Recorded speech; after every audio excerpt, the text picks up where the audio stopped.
Improvement Pill here. Welcome to lesson 9 of the Tamed course. In our previous lesson, we spoke about 3 biological factors that affect how we recharge our levels of willpower throughout the day. Now, I'm sure a lot of you guys were under the assumption that these factors are responsible for the majority of our willpower. And this was in fact the assumption of the entire scientific community for a long period of time. However, recent studies are pointing to the fact that these biological factors may not be as important as we once thought they were. Instead of being responsible for something like 70% of our willpower throughout the day, it's likely that these factors are only responsible for something like 30%. Chances are what goes on in our head plays a much bigger role in regards to our levels of willpower. And that's what we're going to talk about today. 5 psychological factors that will make you more motivated and increase your levels of willpower and keep you out of a state of ego depletion. The first is something called chunking. One of the best examples of chunking comes from one of the world's greatest magicians, David Blaine. Blaine is well known for his stunts of endurance. He once spent over 63 hours encased in a block of ice, and you can only imagine how much willpower that required. Blaine managed to pull this off by using chunking to create a constant supply of willpower. Chunking is when you take a large task and you break it down into tiny pieces. For Blaine, instead of focusing on the total amount of hours he wanted to spend in this block of ice, which was at least 60 hours, he broke it down to the hour. He would tell himself, okay, I just need to make it through the next hour, over and over again. The reason this works is because our brain is designed to be as efficient with our willpower as possible in order to conserve energy. We actually have an almost unlimited amount of willpower, but we all have a point in time where our brain says,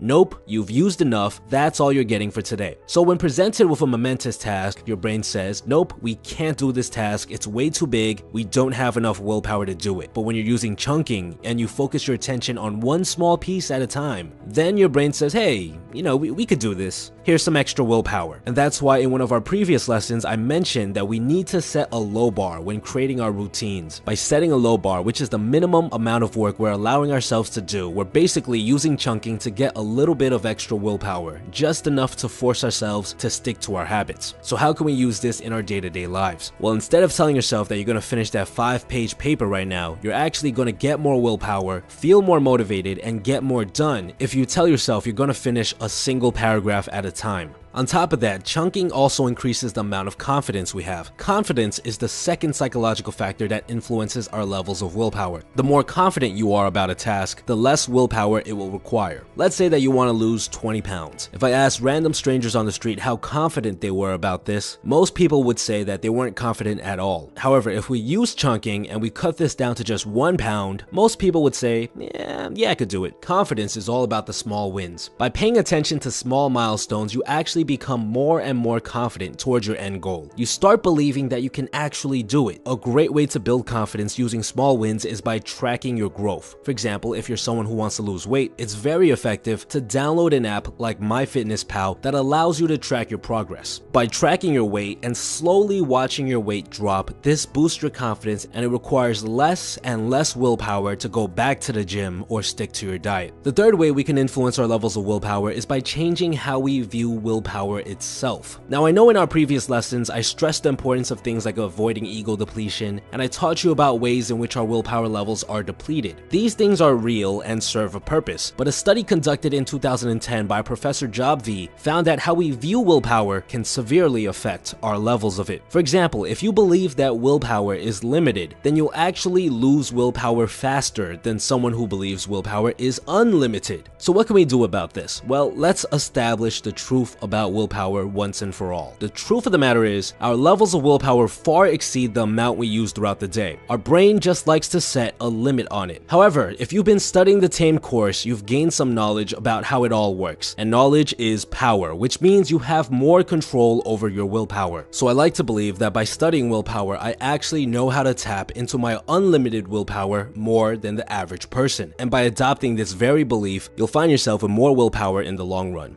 The fourth way we can influence our levels of willpower is by changing our identity. When you have an identity that aligns with your goals and the habits that you're trying to build, this decreases the amount of willpower required to stick to it. Now, this is easier said than done. How can we change our identity? Well, the best way to do so is by being very careful with our language. The way we phrase things will affect how we view ourselves. For example, if an urge arises to smoke, instead of thinking, I can't smoke, I told myself I was going to quit, we should be thinking, I am not a smoker. The person in the first example still identifies as someone who smokes, who's trying to quit, while the person in the second example identifies himself as someone who doesn't smoke to begin with. Over time, you'll start believing this new identity, which in turn will reduce the amount of willpower required to stick to this habit. Another good trick to keep in mind is to replace words like I can't, I have to, I must with I want to. The first three phrases are phrases that you would use if you still identified with the old you that you're trying to change. But if you use the phrase I want to, then you're agreeing with your new identity. The fifth and final way we can influence our willpower with our mind is by doing what's called high-level thinking. A study conducted in 2006 by Professor Fujita found that people who spent more time thinking high-level thoughts would have a significantly higher level of willpower throughout the day than those who had low-level thoughts. Now, what's the difference between the two? Well, low-level thinking is when you think about the short term and you think about specifics. For example, you think about how you're going to get to the gym. You think about how you're going to lose your weight. You think about what foods you're going to eat. High-level thinking, on the other hand, is when you think about more general and long-term ideas. So it's when you think about why you're going to the gym, when you think about why you're trying to lose weight, when you're thinking about why you're changing your diet. Now, there's nothing wrong with thinking low-level thoughts because they are needed in order to plan ahead. You can't make dinner unless you think about what you're going to cook. But it's best to spend more time thinking high-level thoughts. High-level thoughts create a sense of purpose and meaning. If you think about why you're changing your diet enough, you start to truly believe that changing your diet is what's best for you. A great exercise that I'd recommend all of you to try is to take the keystone habit that you're trying to build in this course and fill out an entire page with why you want to stick to this habit. To sum it up, there are 5 powerful ways you can increase your willpower and get more motivated by changing the way you think. Number 1 is by chunking. Breaking up your big goals into tiny tasks. Number 2 is by increasing your confidence so that you start believing that you can actually accomplish your goals. Number 3 is by changing how you view willpower, that you're someone who can tap into their unlimited well of willpower by studying and practicing how it all works. Number 4 is by changing your identity. It's easier to quit smoking if you don't identify as a smoker. And number 5 is by spending more time thinking high-level thoughts. And just to clarify something, the biological factors we mentioned in our previous video are still important. It's still going to be very hard for you to stick to your habits if you barely slept the night before, but studies are simply pointing to the fact that these psychological factors play a bigger role. I know I mentioned before that we actually have far more willpower than we think we do, so in our next lesson we're going to learn how to increase the amount of willpower that we can tap into. The TAME course was brought to you with the help of the patrons of this channel. If you're someone who's found value in this course and you'd like to give back, it'd mean a lot to me if you could become a patron too. All of my patrons receive perks and benefits which you guys can check out in the link right here. Besides that, guys, stay tuned.